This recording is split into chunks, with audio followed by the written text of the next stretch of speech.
isang kotse patungo sa isang sidewalk sa Romania. Nakaligtas kaya ang mga taong naglalakad sa sidewalk at anong nangyari sa mga lulan ng sasakyan? Aalamin po natin yan mula sa mga detalye ng balitang ibabahagi maya-maya.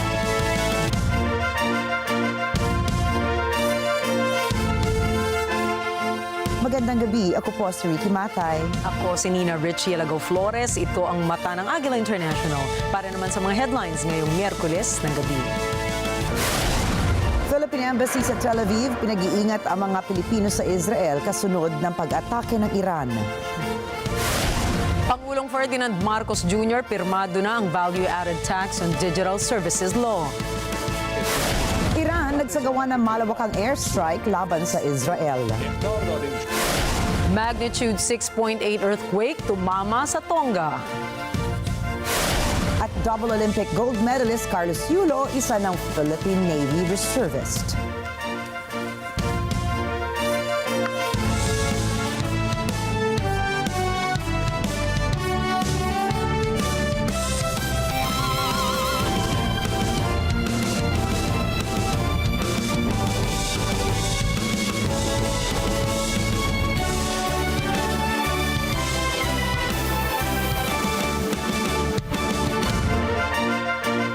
Pinag-iingat ng Philippine Embassy sa Tel Aviv ang local Filipino community sa Israel matapos ang pag-atake doon ng Iran. Pinayuhan ng embahada na magtungo ang mga Filipino community sa protected spaces, partikular na sa mga bomb shelters at tumalima sa mga alituntuning pinatutupad ng Home Front Command. Samantala, maantala naman ang umiiral na repatriation ng mga overseas Filipino workers sa Lebanon dahil sa lumalalang kaguluhan sa nasabing bansa. Ayon sa Department of Migrant Workers o DMW, kanselado na ang mga outbound flights sa mga paliparan doon dahil sa mga pagsabog sa Beirut. Kasama sa mga naantalang biyahe ang flight ng 15 OFWs na dapat sana'y nakaalis na noong Setyembre 25 mula sa Lebanon.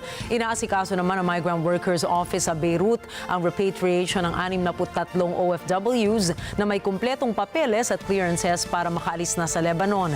Sa pinakahuling tala ng DMW, maabot na sa 430 OFWs at 28 dependents mula sa Lebanon ang napauwi na sa bansa. Bantay sarado ng Manila Economic and Cultural Office o MECO ang sitwasyon ng mga Pilipino sa Taiwan dahil sa pagtama roon ng bagyong Julian. Sinabi ni MECO Chairperson Cheloy Garafil na wala pang naiulat na insidente na kinasasangkutan ng mga Pinoy sa Taiwan.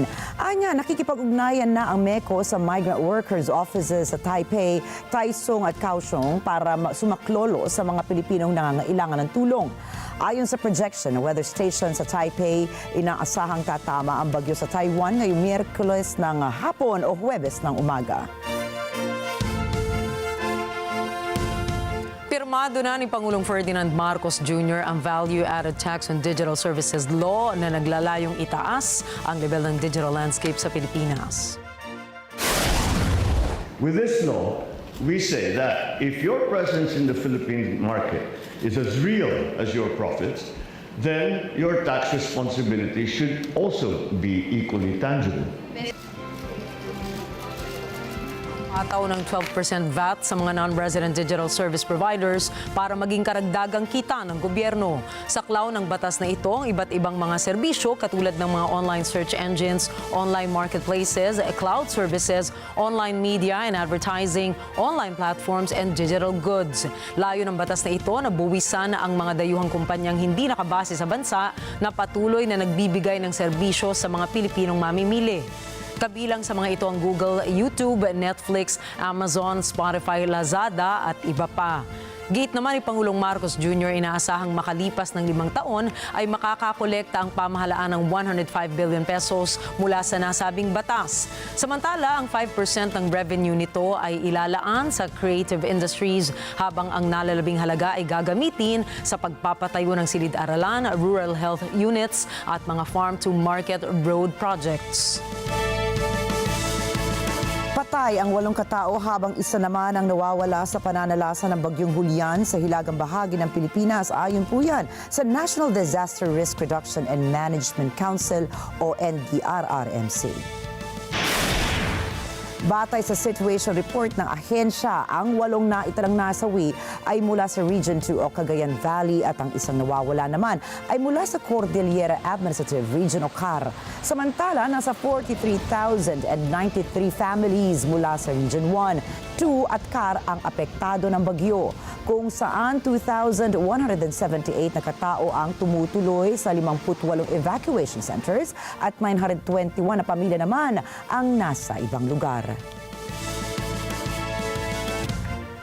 Tinawag na irresponsible, dangerous at provocative ng National Maritime Council o NMC ang ginawang pagtutok ng People's Liberation Army Navy ng laser sa Bureau of Fisheries and Aquatic Resources o BFAR aircraft sa West Philippine Sea.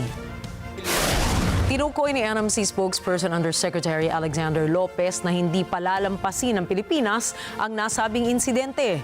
Anya, malinaw na ito ay isang gross violation ng international laws at ng United Nations Convention on the Law of the Sea o UNCLOS.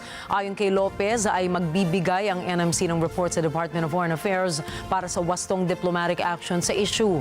Giit ni Lopez, ang ginawang pagpapatama ng laser sa BFAR aircraft ay posibleng magdulot ng pansamantalang pagkabulag sa piloto sa cockpit na maaaring maging mitsa pa sa buhay ng mga saklay o sakay ng eroplano. Niyanig na malakas na magnitude 6.1 na lindol kanina umaga ang Bicol Region at isang bayan sa Samar, ayon po yan sa ulat ng PHIVOLCS. Kung kaya, paalala ng PHIVOLCS, asahan na ang mga aftershock sa mga nabanggit na lugar. Tinukoy ng ahensya na natagpuan ang epicenter ng lindol sa silangang bahagi ng baybayin ng Bagamono, Catanduanes, bandang 5:19 ng umaga na may lalim na 38 kilometro. Naramdaman ng Intensity 1 sa Irosin, Sorsogon, Intensity 4 sa Virac, Catanduanes at Tabaco City, Albay. Intensity 3 naman po sa Mercedes, Camarines Norte, gayon din sa Caramuan at sa Camarines Sur at Sorsogon City sa may Sorsogon. Naitala ang Intensity 2 sa General Nacar, Quezon, Legazpi City, Albay, Daet, Camarines Norte, Iriga City, Ragay at Sipocot sa Camarines Sur at San Roque, Northern Samar, habang Intensity 1 sa Jose Panganiban, Camarines Norte, Claveria, Masbate, Bulusan, Sorsogon at Gandaras, Samar.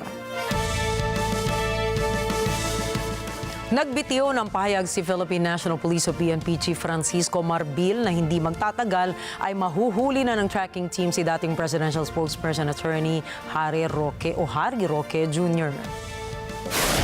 Kinumpirma ni Marbil na may matibay na lead ang PNP ukol sa lugar na pinagtataguan ni Roque. Anya, masusing sinusubaybayan ng tracking team ang galaw ng abogado at naghihintay lamang ito ng tamang oras at pagkakataon upang isagawa ang pagsisilbi ng arrest order. Sinabi rin ni Marbil na iginagalang ng pulisya ang karapatan ni Attorney Roque na magsalita, ngunit pinaalalahanan din niya ang dating opisyal na irespeto nito ang mandato ng PNP. Matatandaan na binalaan ni PNP spokesperson Colonel Jean Fajardo ang mga magkakanlong kay Roque at sinabi pa nito na nahaharap ang mga ito sa asunto kung napatunayan na may kinalaman sila sa pagtatago kay Attorney Roque. Si Roque ay ilang linggo nang hinahanap ng pulisya matapos i-contempt at isyuhan ang warrant of arrest ng House Quad Committee dahil sa posibleng kaugnayan nito sa illegal na operasyon ng Pogo sa Pilipinas.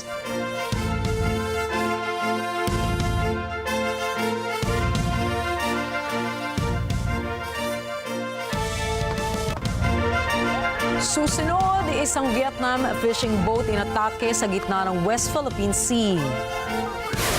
Russia naglunsad ng emergency public warning test. Yan at iba pang mga balita sa pagbabalik ng Mata ng Agila International.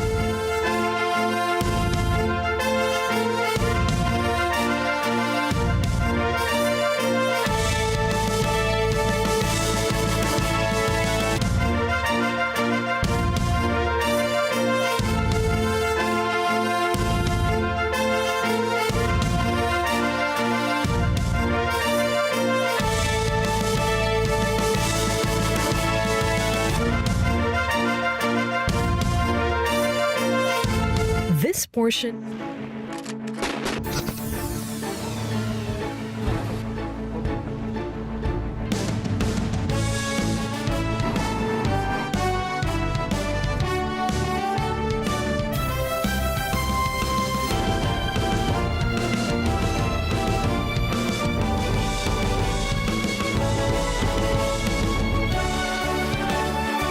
pasasalamat sa inyo mga ka-Net25 dahil umabot ng 1 milyon ang mga subscriber ng Net25 YouTube channel. Let's subscribe together here on Net25.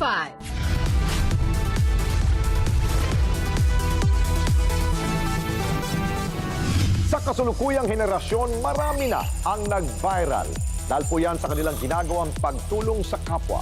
Pero mas marami ang tumutulong kahit walang nakakakita. Kaya naman kung ikaw ay may kilala na grupo o individual na may natatanging pagresponde sa lipunan at maging sa kalikasan, mag-text lamang sa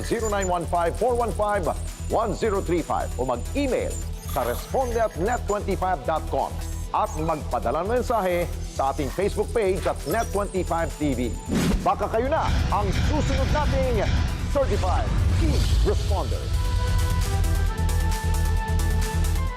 Let's net together.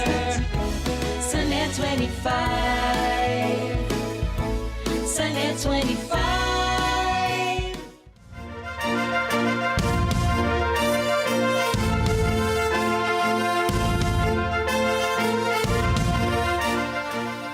Iniulat ng bagong Prime Minister ng Japan ang isang ideya tungkol sa pagkakaroon ng Asian NATO na maaaring makatulong sa lumalaking presensya ng militar ng China sa rehiyon. Ayon kay Takeshi Iwaya na bagong Foreign Minister ng Japan, isa lamang ito sa mga posibleng hakbang upang makabuo na multi-layered network ng mga bansa at palakasin ang regional deterrence. Gayunpaman, maraming mga bansa sa Asia katulad ng India ang nagpahayag ng pag-aalinlangan sa panawagang ito ni Prime Minister Shigeru Ishiba. Iminungkahi rin ni Ishiba na dapat mapabilang ang Estados Unidos sa isang Asian NATO. Subalit, tahimik na binabaliwala ng US ang nasabing ideya. At ayon sa US Assistant Secretary of State for East Asia, masyado pang maaga para sa mga ganitong pag-uusap.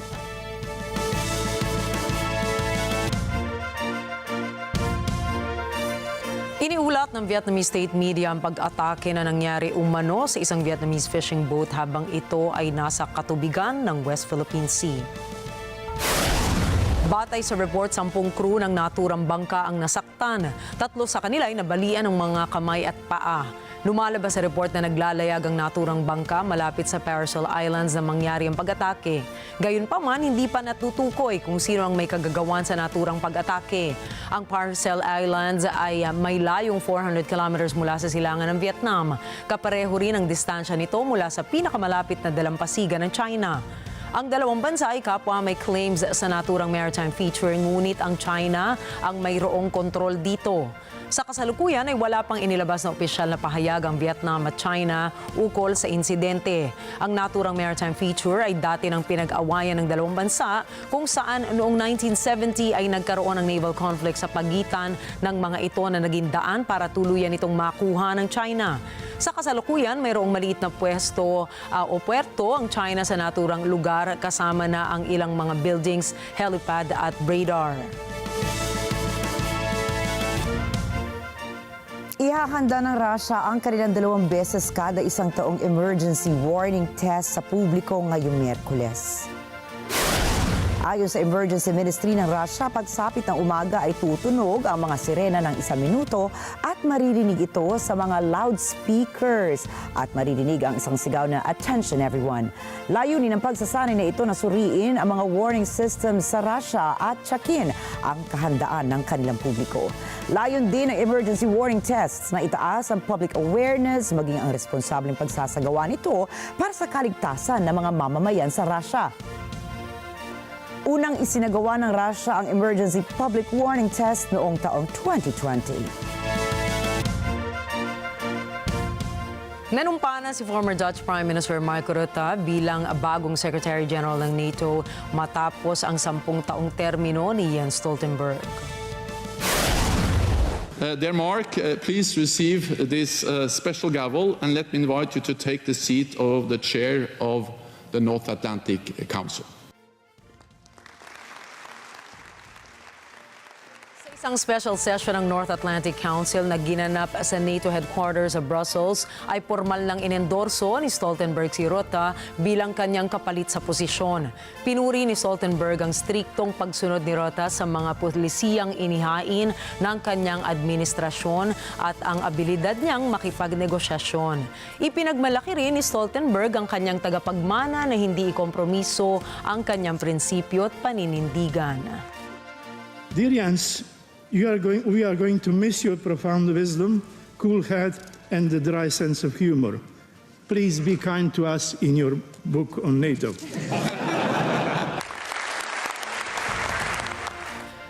Sa kanyang unang sesyon bilang pinuno ng NATO ay binigyang importansya ni Rota ang tatlong pangunahing hangarin niya para sa organisasyon.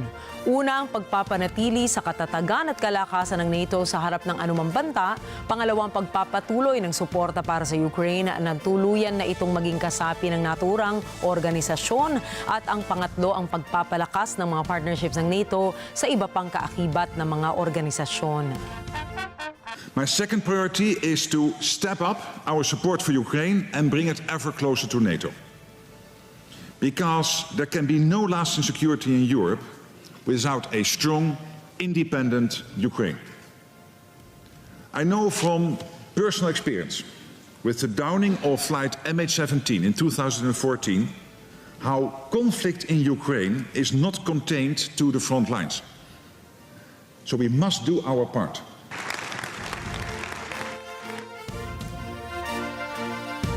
Pinapressure ngayon ng European Union o EU si UK Prime Minister Keir Starmer na maging bukas sa isang youth mobility scheme. Ang Youth Mobility Scheme ay isang panukala kung saan ang mga mag-aaral na mula sa ibang member states ng EU ay maaaring manirahan at makapag-aral sa United Kingdom.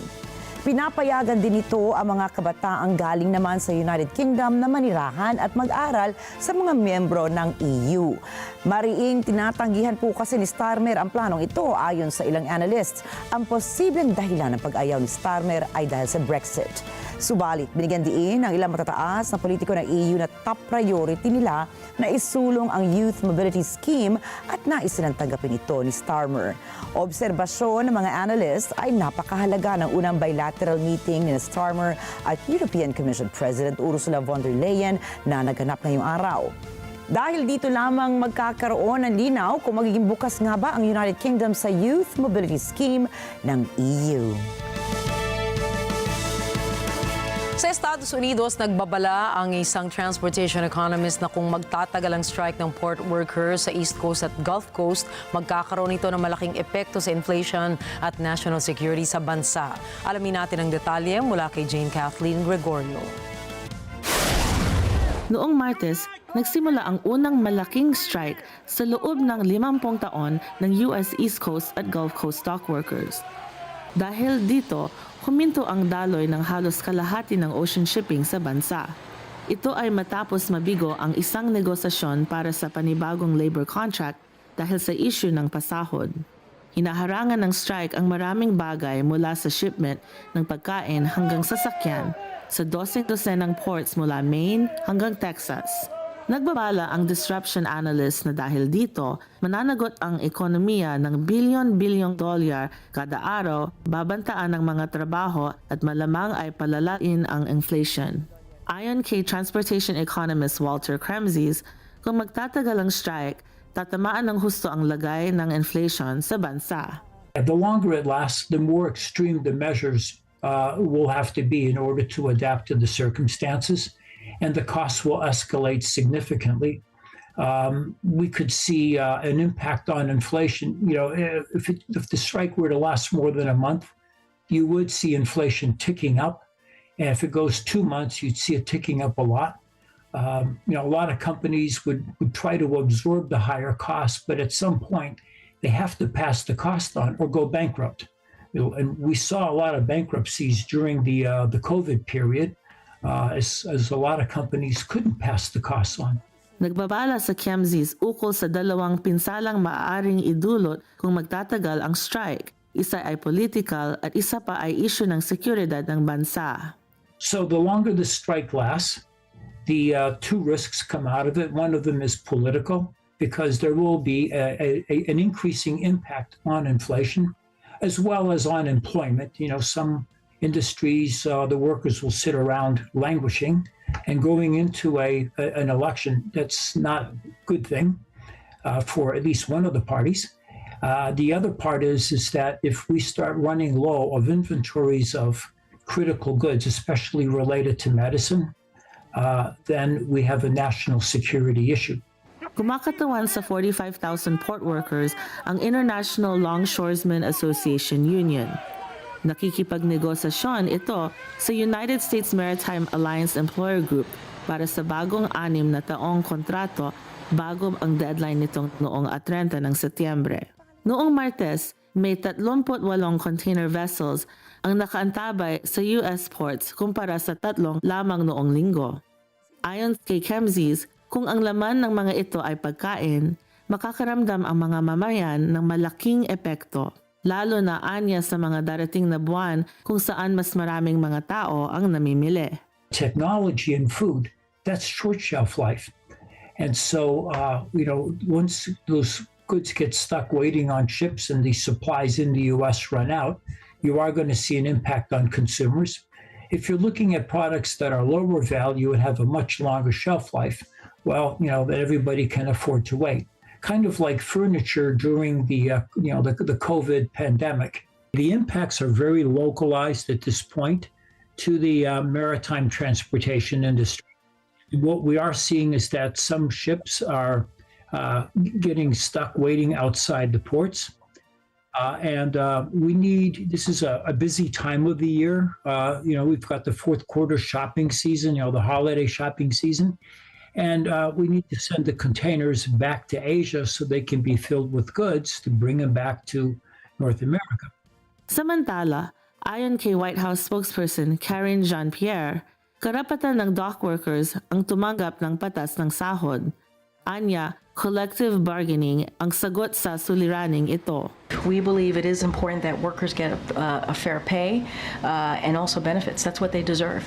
I just laid out what the shippers were able to do. Right, they were able to regain their profits. Some of it in excess of 800% since the pandemic. Right, executive compensation has grown in line with those profits, and profits have been returned to shareholders at record rates. And so, ILA, these workers deserve to get paid what they're worth. They deserve that. They put their lives at risk during, they worked, they had to work during the pandemic to keep ports open. That was not an easy thing to do. They put themselves at risk, and so now they deserve fair wages. What we believe is that they should get their fair wages and benefits, just like their peers, and so we believe that collective bargaining is the way to go. Both sides need to continue to have conversation and do that in obviously in a way that leads to a way that workers get their fair share. Jane Kathleen Gregorio para sa mata ng Agila International. Trusted, connected, on point. Itinanggi ng hepe ng United Nations Palestinian Refugee Agency o UNRWA na alam nitong isang Hamas commander sa Lebanon ang isa sa mga suspendidong empleyado ng ahensya. Chantal Santos po para sa balita. Noong Lunes, sinabi ni UNRWA Chief Philippe Lazzarini na hindi nito alam ng empleyadong si Fateh Sharif Abu Elamin ay isang Hamas commander sa Lebanon. Samantala, noong Lunes, napatay ang leader ng Hamas Lebanon branch na si Abu Elamin kasama ang mga kapamilya nito sa isang Israeli strike sa southern Lebanon. Ayon kay Lazzarini, nasuspende si Elamin sa trabaho nito sa UNRWA noong Marso matapos ang akusasyon ukol sa politika nito. The specific allegation at that time was that he is a part of the local leadership. Commander never appear. I never heard the word commander before you asked me or before statement coming out today. So that was not the part of the allegation. Ipinagtanggol ni Lazzarini ang kawalang alam nito ukol kay Elamin. Anya, bilang ahensya laan sa pangkatauhan, wala itong kapasidad para sa serbisyong intelihensya. Anya, kung ano ang kitang-kita ngayon ay maaaring hindi nakita kahapon. We do not have, as a human development agency, a police capacity, intelligence services, but what we do, we share the names.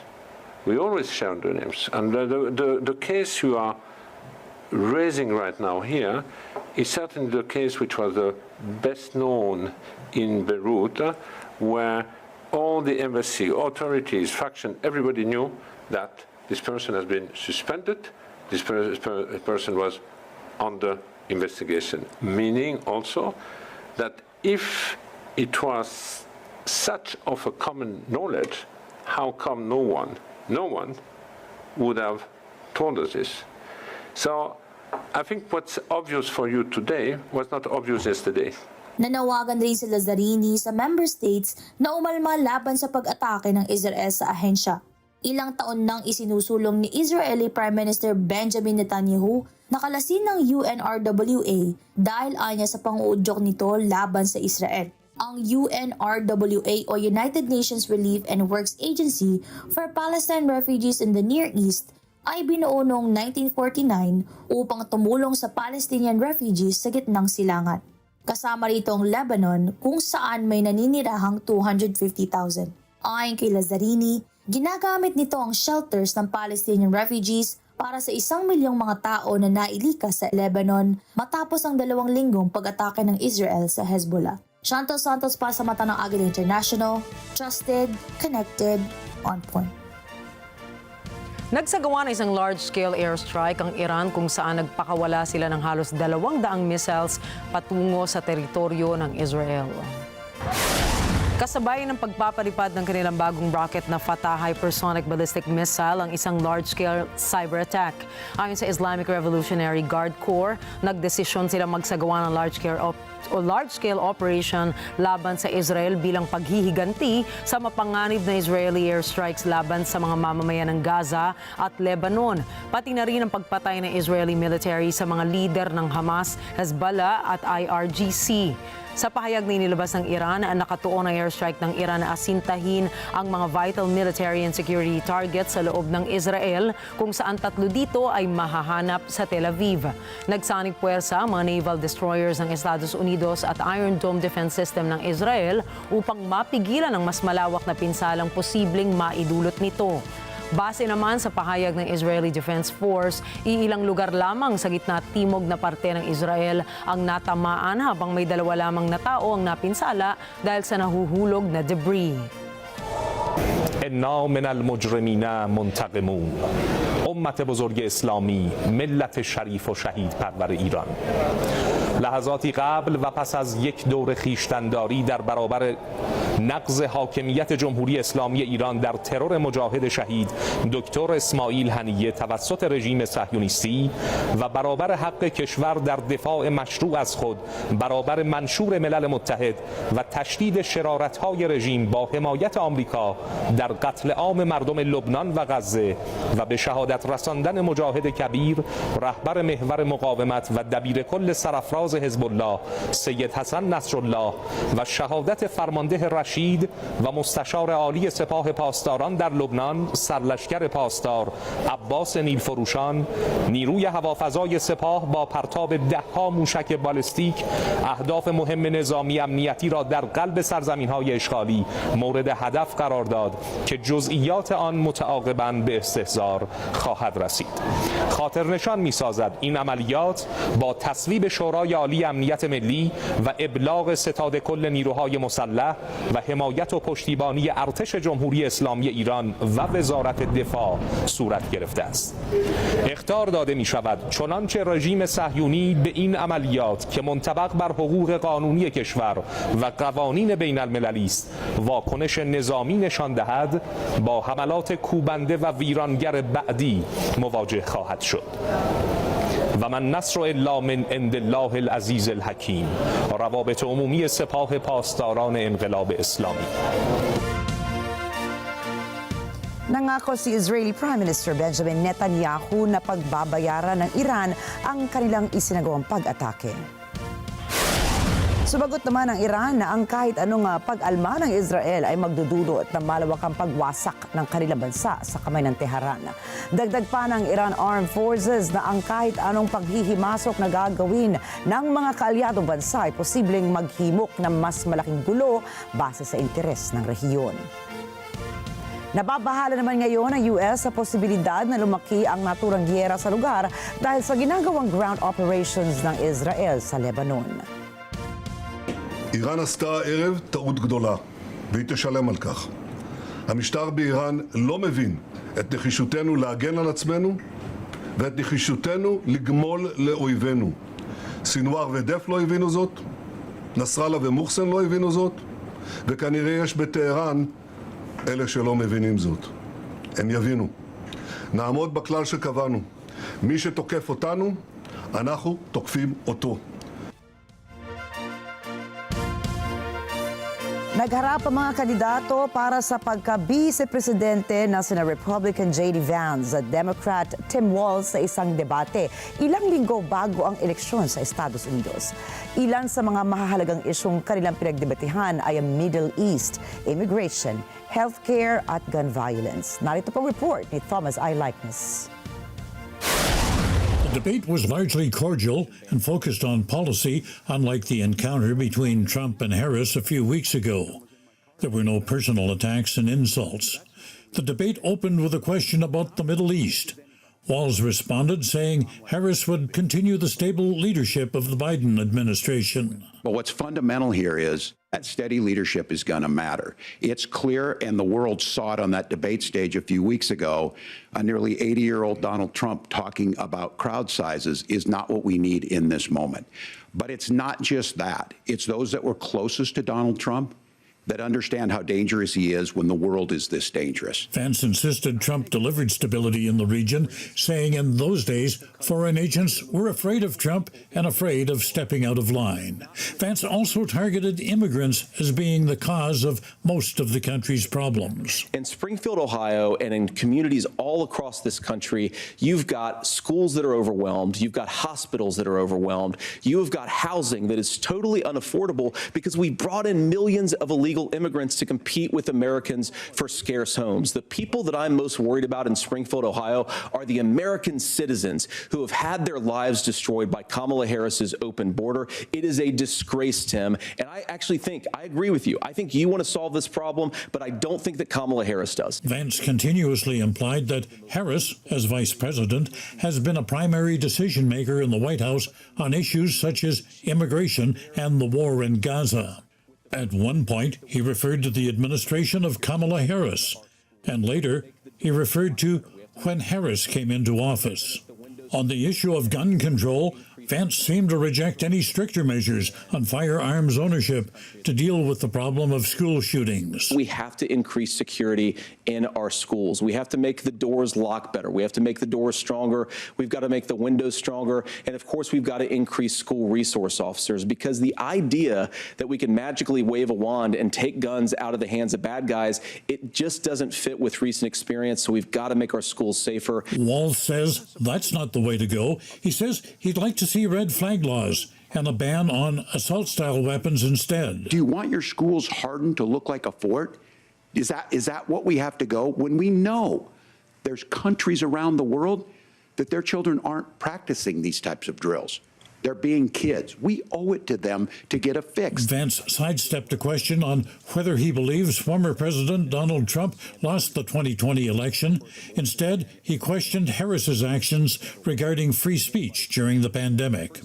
Whether this debate will change the minds of voters is anyone's guess, but for those who stayed with the 2-hour program, it gave them a side-by-side look at the understudies in the presidential election. Thomas I. Likeness for Mathay Agila International. Trusted, connected, on point. Hello, Thomas. We'd just like to know, what is your take on the debate? Do you think it actually changed anyone's mind?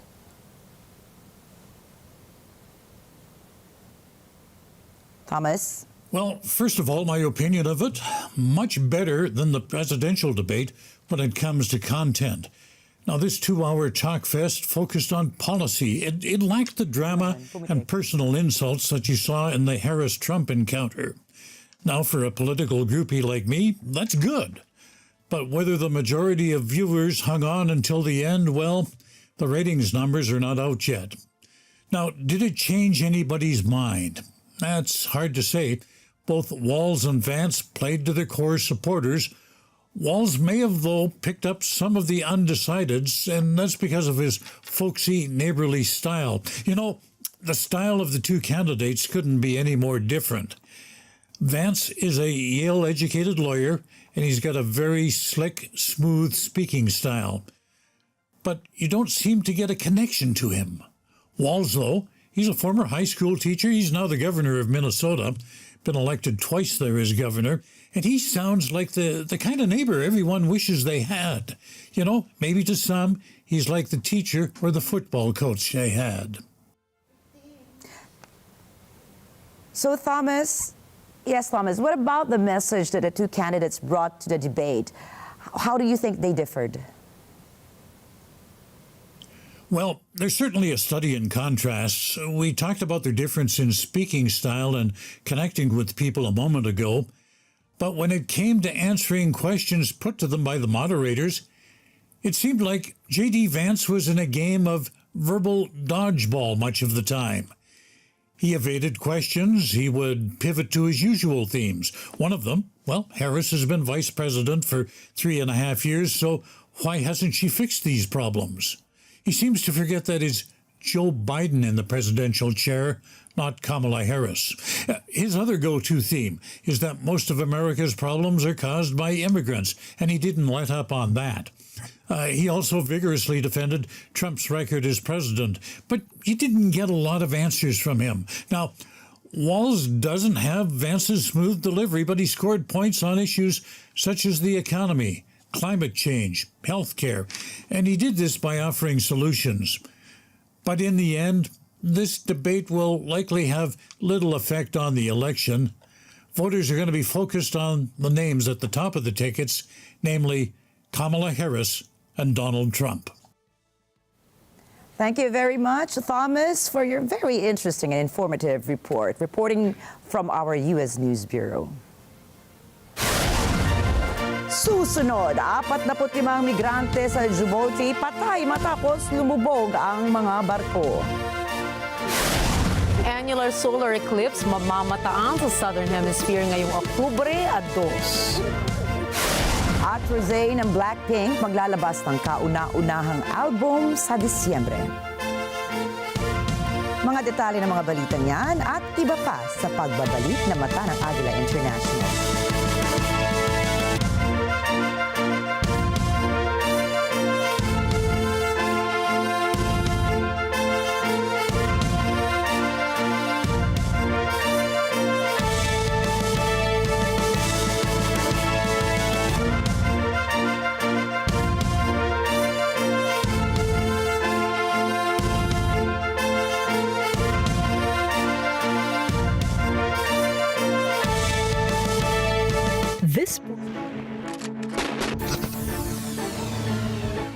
Alam namin ang iyong pagsisikap. Dama namin ang iyong mga sakripisyo. Kita namin ang pagharap mo sa bawat pagsubok. Kaya sa kabila ng mga hamon ng buhay, nandito kami para umalalay. Kasi katulad mo, gusto rin namin ang magandang bukas para sa kanya. Hatid namin ang dekalidad na edukasyon at makabagong pasilidad sa abot kayang halaga. Kaya huwag ka nang mangamba. Sasamahan ka namin tuparin ang mga pangarap niya.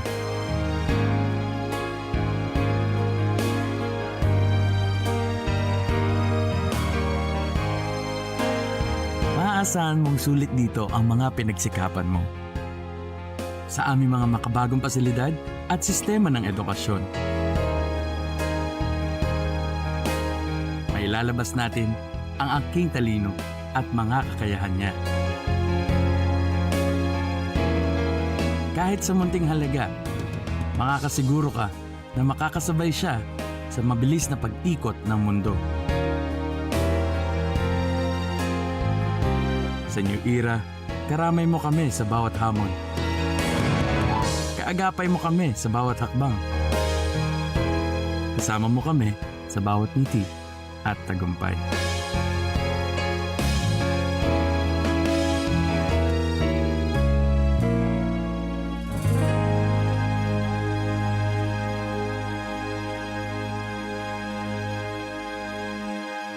This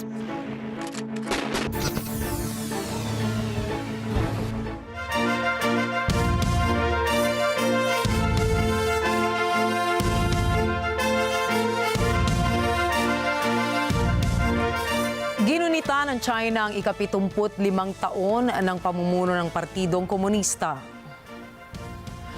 Walang magarbong pagdiriwang para sa okasyong ito maliban sa isang seremonya kung saan itinaas ang pambansang watawat sa Tiananmen Square at nagmarcha ang mga honor guard mula sa palasyo na nagsilbing tahanan ng mga dating emperador ng China.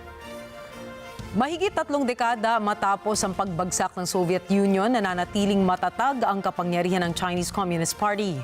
Napagtagumpayan ng partido ang mga taon ng kaguluhang bunsod ng sarili nitong mga polisiya matapos itong makuha ang kontrol taong 1949.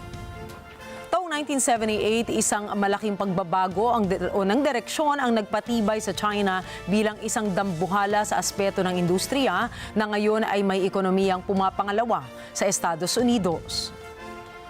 Sa kasalukuyan, nais ng mga pinuno ng partido na lalong paigtingin pa ang kapangyarihan ng bansa upang makamit ang tinatawag nilang rejuvenation sa 2049, taon ng pagdiriwang ng ika-100 pamumuno o ika-100 taong pamumuno ng partido.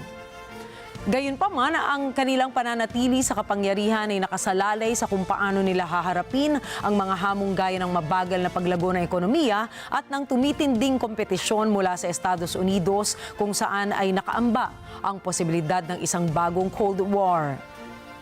Talakayin natin ang kasaysayan ng Chinese Communist Party at ang tagapagtatag nitong si Mao Zedong. Matapos ang Russian Revolution noong 1917, kumuha ng inspirasyon ang mga revolusyonaryo sa China upang magtatag ng sarili nilang partido na tinawag nilang Chinese Communist Party o CCP. Itinatag ito noong 1921 nina Li Dajiao, Chen Dixiu at Mao Zedong na mas kinikilala bilang founder ng partido. Pagsapit ng 1924, nakipagsanib puwersa ang CCP sa Nationalist Party na nasa ilalim naman ng pamumuno ni Sun Yat-sen. Si Mao Zedong ay isa sa mga unang komunista na sumali sa Nationalist Party at nagtrabaho rito. Siya ang naging pansamantalang pinuno ng sangay ng propaganda ng Nationalist Party at ang may akda ng pangunahing pahayagan nito, ang Political Weekly. Ngunit nang mamatay si Sun Yat-sen taong 1925, pinalitan siya ni Chiang Kai-shek bilang leader ng mga nasyonalista at nagsagawa ito ng purge o yung sapilitang pagsibak sa mga komunista. Pinatalsik ng kilusang itong CCP mula sa Shanghai na siyang nagtulak sa mga kasapi nito upang magtago. Maraming mga komunista ang tumigil sa kanilang revolusyonaryong mga aktibidad sa mga lungsod at nagtungo sa mga probinsya kung saan naging matagumpay sila sa paghimok ng suporta mula sa mga magsasaka. Noong 1936, napilitang ipahinto ni Chiang ang kanyang kampanyang militar laban sa CCP at sa halip ay bumuo ng isang United Front upang labanan ang nooy papalakas na agresyon ng militar ng Japan. Kung naging tradisyonal ang taktika ng mga nationalist sa labang ito, guerrilla warfare naman ang pinairal ng mga komunista. Dahil sa kakaibang taktikang ito at sa pagdami na rin ng bilang ng mga kasapi ng CCP matapos silang himuking lumahok ang mga may hirap na Chinese, lumabas na higit silang malakas sa laban kaysa sa Nationalist Party. Pagkatapos ng World War II, muling sumiklab ang Civil War taong 1946 at noong 1949, lubusang natalo ng mga communist ang mga nationalist na napilitan namang lumikas patungong Taiwan. Si Mao Zedong ay nangibabaw bilang pinakamataas na leader sa panahong ito at naging chairman ng People's Republic of China na itinatag ng CCP at ng mga kaalyado nito. Sinimulan niya at ng iba pang mga pinuno ng partido ang pagbabago sa lipunan ng China. Ilan sa mga unang hakbang ay ang pagsasailalim ng mga industriya sa kontrol ng Estado at ang pag-organisa sa mga magsasaka sa ilalim ng mga collective. Samantala, gumamit ng karahasan ang partido upang pigilan naman ang mga oposisyon. Noong 1958, sa pagtatangkang makabuo ng isang mas Chinese na imahe ng komunismo, inilunsad ni Mao ang tinawag niyang Great Leap Forward. Layunin nito ang malawakang mobilisasyon ng labor upang pataasin ang produksyong agrikultural at industrial. Ngunit nagbunga ito ng isang malaking pagbaba sa produksyon ng agrikultura na sinamahan pa ng mga kakulangan sa pagsasaka na siyang nagdulot naman ng taggutom at pagkasawi ng milyon-milyong katao. Kaagad na inabandona ang polisiya na nagdulot ng paghina ng posisyon ni Mao Zedong sa partido. Upang muling palakasin ang kanyang otoridad, inilunsad ni Mao ang tinawag niyang Cultural Revolution taong 1966. Layunin ng kilusang ito na linisin ang bansa mula sa tinaguriang mga empire o impure elements at buhayin ang revolusyonaryong diwa. Sinundan ito ng isang panahon ng matinding alitan sa pagitan ng mga radikal sa pangunguna ni Mao at ng mga pragmatiko na pinamunuan naman ni Liu at Deng Xiaoping. Nagdulot rin ito ng mahigit 1 milyong pagkasawi at maraming bahagi ng cultural heritage ng China ang nawasak. Taong 1967, nang nasa bingit na ng anarkiya ang maraming lungsod, ipinadala ni Mao ang hukbong militar upang muling ibalik ang kaayusan. Kasabay ng tagumpay ng kilos na ito ay unti-unti naman pagbagsak ng kanyang kalusugan.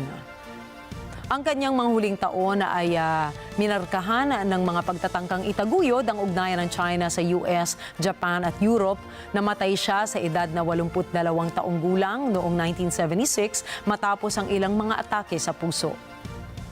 Sa kabila ng kanyang kamatayan, nananatili pa rin sa kapangyarihan ng CCP magpasa hanggang ngayon. Pinalakas pa ito ng kahalagahan ng partido sa kasalukuyan at hinigpitan ang mga kilusan laban sa kanila at iba pang mga itinuturing na banta sa kanilang paniniwala at pamamahala. Binigyan din rin ng partido ang kahalagahan ng kasalukuyang leader na si Xi Jinping sa lahat ng usapin. Ngunit nagbunsod ang mga ito ng pangamba na maaaring bumalik ang landas ng bansa sa mga sinimulang inisyatibo ni Mao. Ayon kay Daniel Bell na isang eksperto sa political theory sa University of Hong Kong, ang kasalukuyang landas na tinatahak ng China ay tugma sa isang Marxist thought na kailangang dumaan ng isang bansa sa yugto ng kapitalismo upang mapaunlad ang ekonomiya bago magtransisyon sa komunismo. Matagal nang pinag-aaralan ng mga leader ng CCP ang pagbagsak ng Soviet Union at determinado silang pigilan ang isang katulad na kaganapan sa China. Magpapatuloy kaya ang Chinese Communist Party sa ika-100 anibersaryo ng pagkakatatag nito? Sapat kaya ang kanilang mga kasalukuyang polisiya? Sa ngayon, humaharap ang partido at bansa sa ilang mga bagong hamon ng tumatandang populasyon at bumabagal na pag-usad ng ekonomiya. Bukod pa rito, ang kanilang mga geopolitical na ambisyon ay naglalagay sa China sa isang alitan katapat ng ilang kalapit bansa. 台湾是中国的神圣领土，两岸人民血脉相连，血浓于水。我们要坚持一个中国原则和9·2共识，深化两岸经济文化交流合作，促进两岸同胞心灵契合。 坚决反对台独分裂活动，实现祖国完全统一。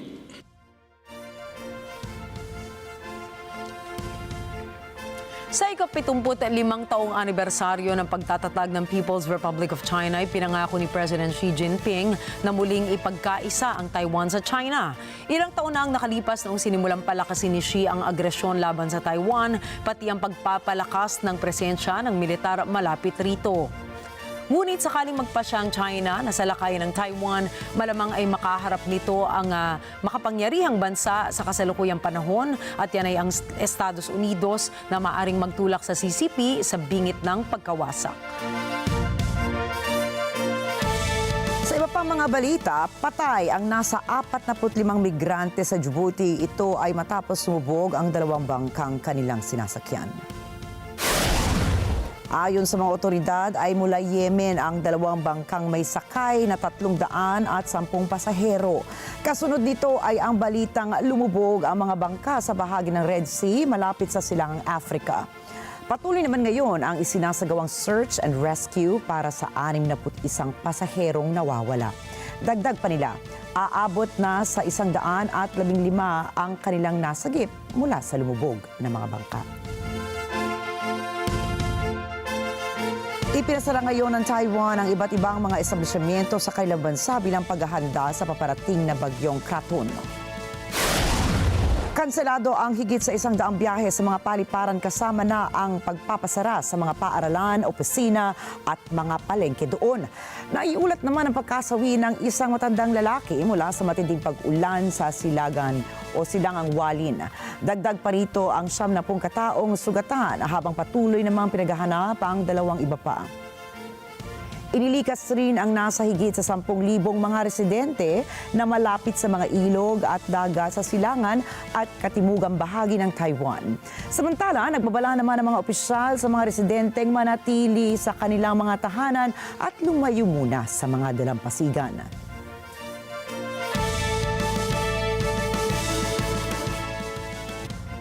Nasa mabuting lagay ang 3 mag-anak matapos makaiwas sa humaharurot na kotse sa Romania. Kita sa video na mabagal na naglalakad ang mag-asawa habang ipinapasyal ang kanilang anak na nasa stroller. Dito na biglang sumulpot ang humaharurot na itim na kotse sa daan.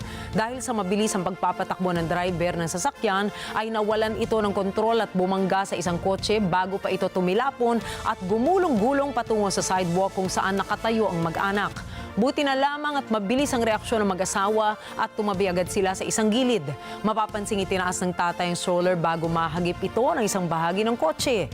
Ayon sa lokal na ulat, nakatakas ang driver ng kotse at kasalukuyang pinaghahanap ng mga pulis.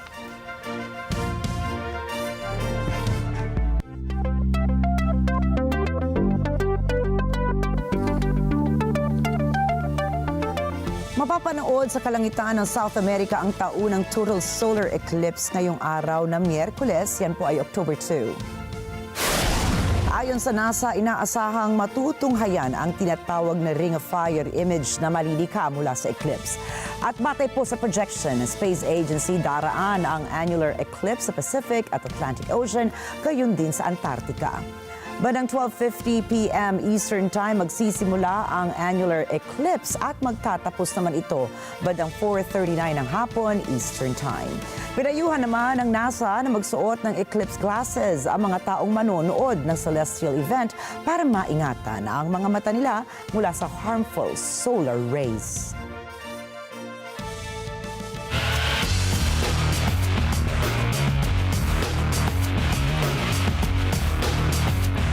Nako, ito, miyembro na po ng Philippine Navy Reserve Force ang 2-time Olympic gold medalist na si Carlos Yulo. Opisyal na nanumpa si Yulo bilang Petty Officer First Class noong Lunes sa headquarters ng Philippine Navy. Ayon sa Pinoy gymnast, proud siyang mabigyan ng naturang pribilehiyo na ma-enlist sa Philippine Navy Reserve Force, isang pagkilala na hindi anya niya inaasahan. Saad pa ni Yulo na kinagagalak niya ng may buong pagmamalaki ang pagsusuot ng uniforme ng Philippine Navy at pinasalamatan din niya ang Navy para sa prestihiyosong pagkilala. Sinabi naman ni Yulo na kanyang i-uphold ang core values ng Navy at magiging inspirasyon sa mga kabataan na ipakita sa pamamagitan ng sports, kaya rin nilang magsilbi sa ating bansa. Sa isang mensahe naman ay pinaabot ni Philippine Navy Flag Officer in Command Vice Admiral Toribio Adasi Jr. Kanyang pinuri ang Golden Boy at sinabing kumpiyansa siyang gagawin din ni Yulo bilang isang reservist ang ipinamalas niyang dedikasyon, disiplina at drive para maging kampiyon sa world stage kasama ang mga kababaihan at kalalakihan ng Philippine Navy na nag-aalay ng kinalambuhay para protektahan ang bansa. Matatandaan na naiuwi ni Yulo ang 2 medals sa floor exercise at vault apparatus sa gymnastics sa 2024 Paris Olympics.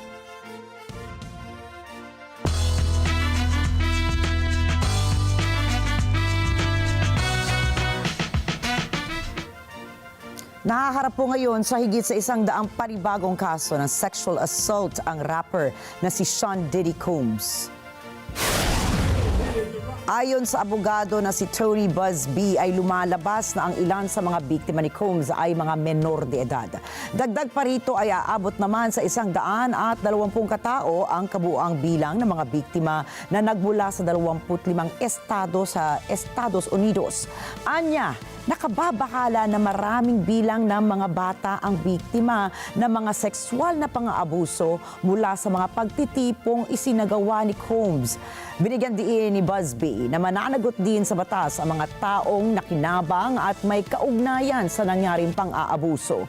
Iginiit naman ni Combs na walang katotohanan ang naturang bagong aligasyon ng mga pang-aabuso na bigong makapagpiyansa sa mga unang nakahaing kaso.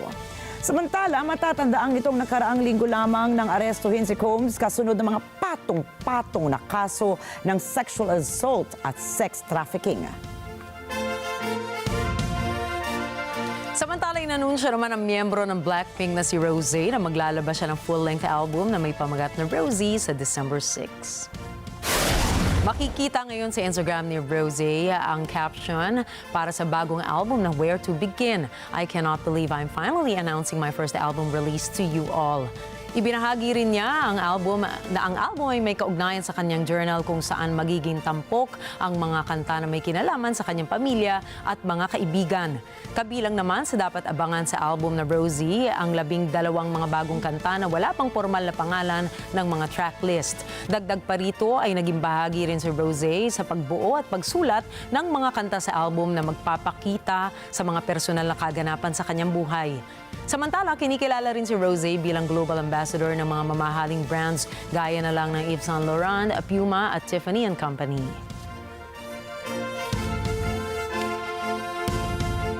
Masaya namang ibinalita ng Cardiff Food Bank na nasa 900 na katao na ngayon ang nakatanggap ng tulong mula sa Taylor Swift donation. Tampok sa donasyon ang mga nakahandang emergency food packs para sa 925 katao. Matatandaan naman na nitong Hunyo lamang na magbigay ng tulong si Swift sa Cardiff matapos ng kanyang Eras Tour sa lugar.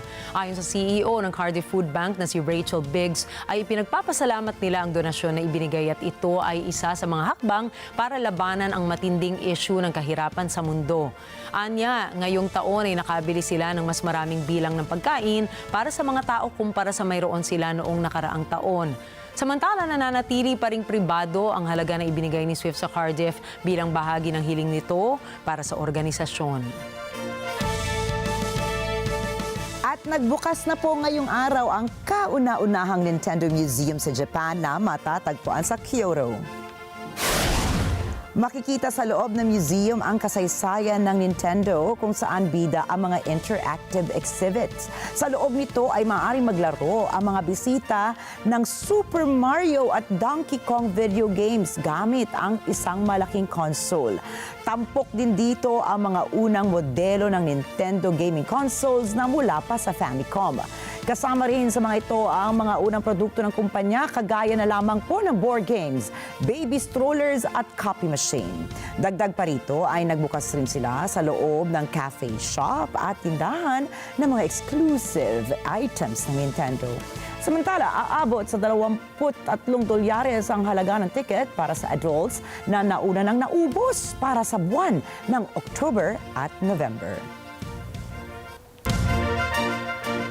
At narito po kami para maghatid ng balita saan mang dako ng mundo. Muli ako po si Rikki Mathay.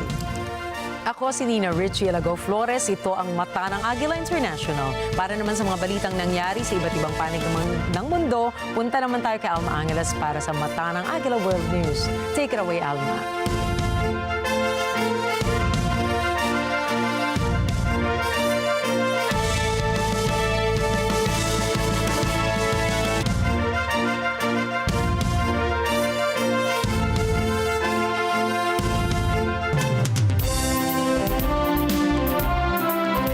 Thank you, Nina and Rikki. Good evening, everyone. I'm Alma Angeles, and you're watching Net25 World News. On tonight's headlines, tensions in the Middle East escalate. Iran launches a missile attack against Israel. An Israeli prime minister didn't mince words. He said Iran made a big mistake and would pay for it. Iran firing back, warning that if Israel tries anything, they'll face what they're calling vast destruction.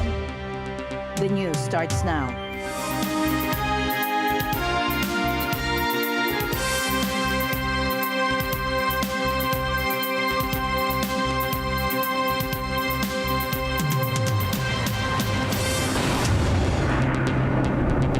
You know how tensions have been high in the Middle East lately. We all know that. Well, things just got even more serious. Yesterday, Iran launched a missile attack against Israel, and now both countries are basically telling each other, don't even think about it. Israeli Prime Minister Netanyahu didn't mince words. איראן עשתה הערב טעות גדולה, והיא תשלם על כך. המשטר באיראן לא מבין את נחישותנו להגן על עצמנו, ואת נחישותנו לגמול לאויבינו. סינואר ודף לא הבינו זאת, נסראללה ומוחסן לא הבינו זאת, וכנראה יש בטהרן אלה שלא מבינים זאת. הם יבינו. נעמוד בכלל שקבענו. מי שתוקף אותנו, אנחנו תוקפים אותו. Iran fired right back, warning that if Israel tries anything, they'll face what they're calling vast destruction. رژیم صهیونیستی که به دیوانگی رسیده کنترل نشه توسط امریکا و اروپا و بخواد چنین جنایت‌هایی رو ادامه بده و یا علیه حاکمیت و تمامیت ارضی ما وارد عمل بشه، عملیات امشب با چند برابر بزرگی تکرار خواهد شد و تمام زیرساخت‌های اونها مورد اصابت قرار خواهد گرفت. Not exactly calming words from either side. Now, here's what went down. Iran fired more than 180 missiles at Israel, and now most of these were stopped before they could do any damage. Now, thanks to Israel's defense systems and some help from the U.S. Navy. During the attack, the U.S. military coordinated closely with the Israeli Defense Forces to help defend Israel. U.S. Navy destroyers deployed to the Middle East region supported the defense of Israel by firing approximately a dozen interceptors against the incoming Iranian missiles. But sadly, one person was killed in the West Bank. But thankfully, no other injuries were reported in Israel. Iran says they did this to get back at Israel for recent actions against militant leaders and fighting in Lebanon and Gaza. They're even bragging about using new hypersonic missiles for the first time. Now, the U.S. is standing firmly with Israel on this one. The word fog of war was invented for a situation like this. This is a fluid situation. We will consult with the Israelis on next steps in terms of the response and how to deal with what Iran has just done, and we will continue to monitor for further threats and attacks from Iran and its proxies. President Biden called Iran's attack ineffective, and American warships actually helped shoot down some of those missiles. At my direction, the United States military actively supported the defense of Israel, and we're still assessing the impact. But based on what we know now, the attack appears to have been defeated and ineffective. Israel's UN ambassador is promising a painful response to Iran. We will defend our people. We will act. Iran will soon feel the consequences of their actions. The response will be painful. So it looks like this isn't over yet. The UN Security Council is rushing to set up a meeting for tomorrow, and the European Union is trying to calm things down by calling for everyone to stop fighting.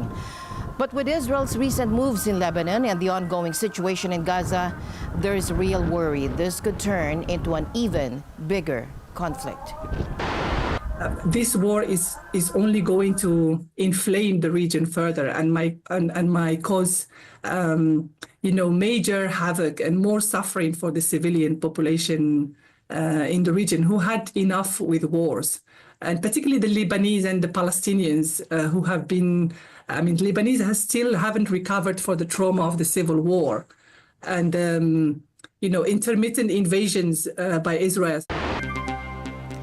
As tensions escalate in the Middle East, U.S. leaders are weighing in with differing perspectives. Vice President Kamala Harris took a firm stance on Iran. We will never hesitate to take whatever action is necessary to defend U.S. forces and interests against Iran and Iran-backed terrorists. And we will continue to work with our allies and partners to disrupt Iran's aggressive behavior and hold them accountable. But what about former President Trump? He offered a different take, suggesting a more hands-off approach. Trump also referenced his administration's diplomatic achievement, the Abraham Accords. Could this peace initiative have changed the current situation? Now, just for context, this has really been bad, but they have to finish that process. However it turns out, they have to finish the process. This is a little bit like two kids fighting in the schoolyard. Sometimes you have to just sort of let it go a little bit, and we'll see what happens. But it's a horrible, horrible war. And then you see what's happening even today. You know, where is that going to stop? And, you know, you have to give Israel a lot of credit for being able to protect itself. You look at these forces, they shot down almost 200 rockets today. But this is not the way anybody should have to live. So we're going to obviously be very involved in the Middle East. This would have never happened. We did the Abraham Accords. I think everybody, including Iran, would have been in the Abraham Accords had I taken over as president. I think even Iran would have been in the Abraham Accords ultimately. It would have been great for everybody, and you would have had peace in the Middle East. But what about former President Trump? He offered a different take, suggesting a more hands-off approach. Trump also referenced his administration's diplomatic achievement, the Abraham Accords. Could this peace initiative have changed the current situation? Now, just for context, the Abraham Accords were historic diplomatic agreements signed back in 2020 between Israel and several Arab nations, including the United Arab Emirates, Bahrain, Sudan, and Morocco. These groundbreaking deals mark the first public normalization of relations between Arab countries and Israel in decades. The agreements aim to establish diplomatic, economic, and cultural ties between Israel and these Arab nations, representing a significant shift in Middle East dynamics. The accords were notable for bypassing the traditional approach of solving the Israeli-Palestinian conflict first, instead focusing on building regional cooperation around shared interests like technology, trade, and security concerns about Iran. While celebrated as a diplomatic breakthrough, could these agreements have sidelined Palestinian concerns? The two U.S. vice presidential candidates met Tuesday night in their only political debate in this year's election. The two-hour debate gave viewers a glimpse of Donald Trump's running mate J.D. Vance and Kamala Harris' vice presidential pick, Tim Walz. Thomas I. Likeness for more. Polite, cordial, and policy-heavy. That sums up the debate between the two vice presidential candidates, Democrat Tim Walz and Republican J.D. Vance. There was no inflammatory rhetoric, no personal insults, as the two verbally clashed on questions debate moderators peppered them with. The opener focused on foreign policy and the Middle East. Tim Walz took aim at Trump. When our allies see Donald Trump turn towards Vladimir Putin, turn towards North Korea, when we start to see that type of fickleness around holding the coalitions together, we will stay committed.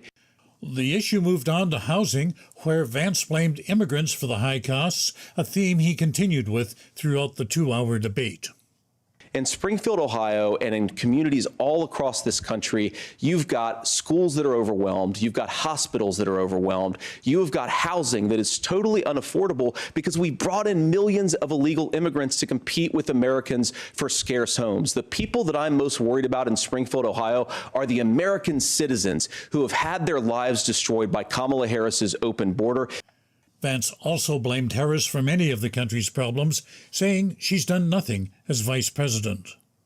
The sharpest exchange between the two came when Vance dodged a question on whether he believed Trump lost the 2020 election. And I think there's a lot of agreement, but this is one that we are miles apart on. This was a threat to our democracy in a way that we had not seen. And it manifested itself because of Donald Trump's inability to say. He is still saying he didn't lose the election. I would just ask that. Did he lose the 2020 election? Tim, I'm focused on the future. Did Kamala Harris censor Americans from speaking their mind in the wake of the 2020 COVID situation? That is a damning non-answer. It's a damning non-answer. On the issue of gun control, Vance says it's not possible to take guns out of the hands of the bad guys to avoid school shootings. He says instead, schools should be better fortified, have stronger doors and windows, and more school resource officers. Walz says that's just not the answer. Do you want your schools hardened to look like a fort? Is that what we have to go when we know there's countries around the world that their children aren't practicing these types of drills? They're being kids. We owe it to them to get a fix. This is the last chance both parties had to make a pitch to voters in a debate platform. Trump has refused a second debate with Harris, and only one vice presidential debate had been scheduled. In just over a month, voters will go to the polls. Advance voting has already begun in a number of states. They did argue with each other, but it was in that sort of Midwestern way, or it almost felt like a debate out of 1988 or 1984 where they were politely disagreeing, and they definitely had some contrast, but there weren't fireworks. This was almost like a pre-Trump era debate where both candidates were able to kind of use their skills in ways that were, disagreeable, but not sort of performance as much. I don't think that Vance's performance really helps Trump or hurts Trump, actually. I felt like I think it marginally helps Vance, but it's not going to do much for Trump because Trump, people will remember Trump's debate performance. If he doesn't do a new one, it's going to be hard to get away from that. And then there's just not going to be an opportunity for the candidates to talk to each other at the top of the ticket. Thomas I. Likeness, Net 25 World News. Now, Thomas I. Likeness joins us now. Thomas, what's your take on last night's debate? How do you think it landed with viewers? Well, first, Alma, the debate focused on policy, not name-calling, not personal insults. It was actually very civilized, and for many viewers, they might have found that boring. It's hard to say how many people stayed with it until the end. The ratings numbers are not out yet. But for that small group of people who are undecided, the ones who say, I just don't have enough information about policy, this debate may have helped them make up their minds. Tim Walz was long on policy details. Now, he was less polished than Vance, but he comes across as a nice guy, the kind of person you'd maybe like to have as a neighbor, very folksy and long on details. Now, Vance, he was a toned-down version of himself. He's dropped the fiery rhetoric that he uses on the campaign trail, but he offered little in terms of policy. His answers to a lot of questions tended to blame immigrants for many of America's problems. He also blamed Kamala Harris for doing nothing in the last 3.5 years, even though she isn't the president. She's only the vice president. And he vigorously defended Trump.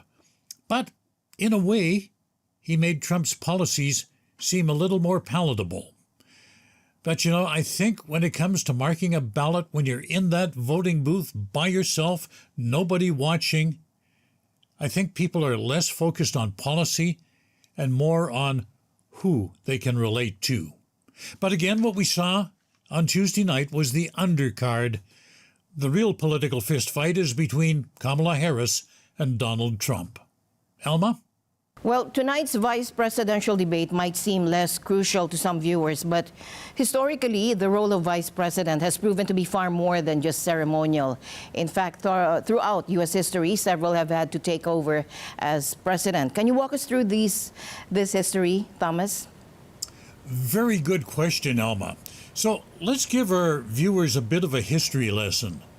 Since 1776, when the U.S. came into existence, there have been 46 presidents, and on 9 occasions, the vice president ended up completing the term of the sitting president. I've seen it happen twice in my lifetime. Now, 4 of those occasions, sadly, were because of assassinations, and the last time that happened was in 1963, and that's when Lyndon Johnson completed the term of John F. Kennedy, who was assassinated during a visit to Dallas, Texas. On 4 other occasions, the sitting president succumbed to illness. And on the 9th occasion, it was 50 years ago in 1974, I was living in the United States at the time and actually working that night. Richard Nixon resigned in disgrace. Gerald Ford took his place in the big chair. So, nearly 20% of presidential administrations in the U.S. have been completed by the vice president, so I guess it's a 1 in 5 chance. One other circumstance, though, that the vice president could end up in the big chair is if the 25th constitutional amendment is invoked. A president can be removed if he's unable to complete his term due to illness or mental impairment. Alma? Thank you, Thomas. It's clear that voters have a critical choice ahead of them. Thank you, Thomas. And the news continues here on Net25 World News. We'll be right back. Stay tuned.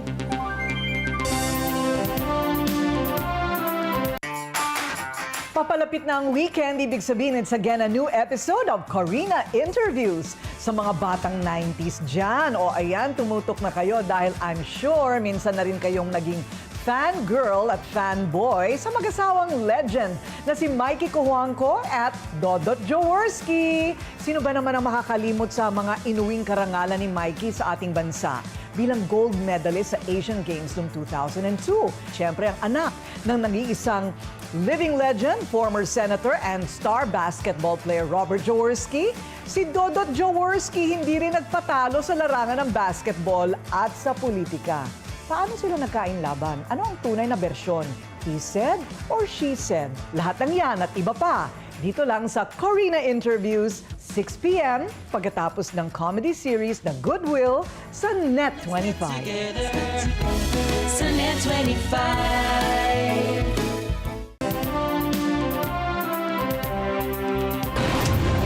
Welcome back to Net25 World News. Search and rescue teams in western North Carolina are on the front lines, tirelessly scouring the mountains for survivors as they navigate through washed-out roads, destroyed bridges, and downed power lines in the aftermath of Hurricane Helene. The storm has claimed at least 162 lives across multiple states, including North Carolina, South Carolina, Georgia, Florida, Tennessee, and Virginia. Authorities warned that the death toll could rise as rescue teams reach isolated communities and communication systems are restored. In Macomb County, the number of confirmed fatalities jumped from 40 to 57 just yesterday, and the county seat, Asheville, has been particularly hard hit, suffering significant damage. It's unbelievable. I mean, you can't adequately describe it in words. It's we've never seen anything like this here in Asheville. It's unprecedented. We have damage to our transportation, just roads buckled and collapsed, and bridges gone, parts of bridges gone, places that are now inaccessible. You know, the kinds of projects that would normally take months or years to complete, we have all of a sudden multiple projects like that that all need to get done. I have seen our community at its best in this situation. People are amazing how they have come together and they've checked on their neighbors. When I hiked out of my house, I was able to reach my mom, and her neighbors had already checked on her. They had already brought her some water. We're seeing that all over our community, and the volunteers who themselves have experienced the storm are out there helping folks. It's unbelievable. It's heartwarming. Secretary Mayorkas described the recovery efforts as a multi-billion-dollar undertaking that will take years to complete. President Joe Biden has committed to accelerating the recovery process. I've been in frequent contact with the governors and other leaders in the impacted areas, and we have to jumpstart this recovery process. People are scared to death. People wonder whether they're going to make it. We still haven't heard from a whole lot of people. This is urgent. People have to know how to get the information they need. So we'll be there until this work is done. It's going to cost, I predict to you, I don't have a number. I think it's going to cost billions of dollars. A monster storm is churning through the Western Pacific, leaving chaos in its wake and threatening millions more. Super Typhoon Krathon has already battered the northern Philippines and is now taking aim at Taiwan. And just how dangerous is this storm? In the Philippine province of Batanes, residents got a frightening preview of Grathon's power. Take a look at this dramatic footage from Monday. Winds of up to 215 kilometers per hour, that's 134 miles per hour, whipped through the region, strong enough to tear roofs off buildings and uproot trees. But for the Philippines, this was just a close call. The typhoon passed near the northern tip of Luzon without making landfall. Now, Taiwan is bracing for a direct hit. In the port city of Kaohsiung, home to 2.7 million people, the memories of a deadly 1977 typhoon are still fresh, and officials aren't taking any chances. City officials have suspended public transportation and are urging residents to stay away from the sea, rivers, and mountains. 对，台风假，然后小朋友还蛮喜欢玩雨水的，对，就让他们亲近一下也没关系。现在风雨状况怎么样？还好。我担心之后会变大。可能晚一点会变大。对，照上一次的案例来说的话，应该是。The warning is clear: stay home and stay safe. Now, while Grathon has weakened slightly, meteorologists warn the dangers is far from over. The slow-moving storm threatens Taiwan with a potentially catastrophic combination: a dangerous storm surge, damaging winds, and flooding rainfall. For a region that sees an average of 20 tropical storms each year, Grathon is proving to be anything but average. And we should note, the Philippines gives its own names to typhoon. So here, this storm is known as Julian or Julian. 75 years of communist rule in China. But where are all the celebrations? What should have been a massive display of China's power turned out to be surprisingly low-key. So what's behind this unexpected shift? Now, yesterday marks 3/4 of a century since Mao Zedong declared the birth of modern China. But instead of the grand parades and festivities we've come to expect, we saw only modest flag-raising ceremonies. Now, why such restraint from a nation known for its spectacular displays? The answer might lie in President Xi Jinping's recent speech. Now, his choice of words, he said, the road ahead will not be easy, with difficulties and obstacles, and we may face major tests, such as high winds and rough seas. Not exactly party language, is it?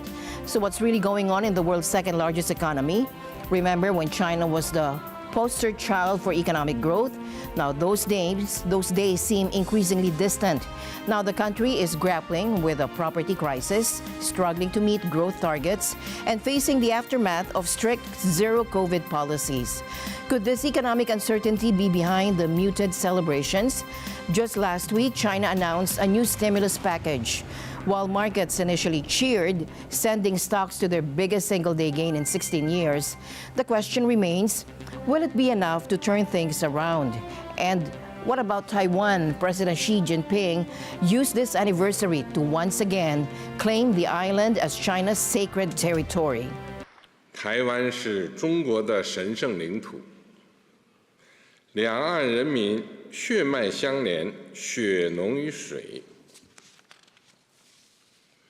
我们要坚持一个中国原则和9·2共识，深化两岸经济文化交流合作，促进两岸同胞心灵契合，坚决反对台独分裂活动，实现祖国完全统一。 With tensions already high in the region, how might this affect China's international relationships? And as China steps into its 76th year under communist rule, one thing is clear: the nation faces challenges that even its powerful leader acknowledges. The question now is, how will China navigate these high winds and rough seas ahead? A bold proposal from Japan's new leader is raising eyebrows across Asia. Prime Minister Shigeru Ishiba is suggesting what some are calling an Asian NATO. But what exactly does that mean, and why is it controversial? Ishiba, who took office today at age 67, isn't wasting any time addressing what he sees as growing security threats in the region. In his first hours as Prime Minister, he is already signaling a significant shift in Japan's defense strategy. But it's 我が国を取り巻く安全保障環境は戦後最も厳しいものだと認識をいたしております。国家安全保障戦略に基づき、平和を守るための抑止力の強化、防衛力の抜本強化に取り組んでまいります。His proposal for an Asian version of NATO that's drawing the most attention. This collective security alliance, similar to the North Atlantic Treaty Organization or NATO, would be aimed at deterring China's growing influence in the region. And the idea is already facing pushback. A senior U.S. official has dismissed it as premature, and analysts say it could provoke an angry response from Beijing. Despite potential controversy, Ishiba seems determined to reshape Japan's diplomatic landscape. 現実的な国益を踏まえました外交によりまして、日米同盟を基軸に友好国、同志国の輪を広げ、外交力、防衛力の両輪で我が国の平和、地域の安定を実現いたしてまいります。The new prime minister faces multiple challenges at home too, from political scandals to rising living costs. But it's his vision of an Asian NATO that could define his leadership on the global stage. Now, for context again, NATO was formed after World War II as a military alliance between North American and European countries. An Asian version would potentially link countries like Japan, South Korea, Australia, and others in a similar defensive pact. The question now, can Ishiba navigate the diplomatic minefield his proposal has created? And how will China respond to what it's likely to see a direct challenge? A massive show of force in the skies over Seoul today, but what's behind South Korea's biggest military parade in years? Take a look. A political storm in South Korea. And that's it for tonight's broadcast. For everyone here on Net 25, I'm Alma Angeles. Thank you all for joining us. Good night.